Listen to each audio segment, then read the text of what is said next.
করি চলো। প্রত্যেকের জন্য একটি প্রফেট গজেন্দ্র সিং মিনিস্ট্রির তরফ থেকে ওয়েস্ট বেঙ্গল তথা পশ্চিমবঙ্গে বড় প্রার্থনা সভা আয়োজন করা হয়েছে। যেমন লোক 4:43 লেখা আছে, কিন্তু তিনি তাহাদেরকে কহিলেন, অন্য অন্য নগরেও আমাকে ঈশ্বরের রাজ্যের সুসমাচার প্রচার করিতে হইবে, কেননা সেই জন্যই আমি প্রেরিত হইয়াছি। প্রভুর অভিষিক্ত দাস প্রফেট গজেন্দ্র সিংজি ওয়েস্ট বেঙ্গলের প্রভু যিশুর সুসমাচার নিয়ে আসছেন। এই বিশাল প্রার্থনা সভাতে প্রভু দাস প্রফেট গজেন্দ্র সিংজি আসা ভিড়ের জন্য প্রার্থনা ও ভবিষ্যৎবাণী করবেন।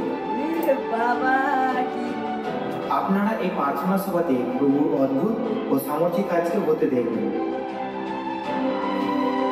যেখানে অন্ধ দেখবে, বুঝির সঙ্গে বিছানা থেকে রোগী উঠে দাঁড়াবে, হুইল চেয়ার থেকে মানুষ ছুটে বেড়াবে।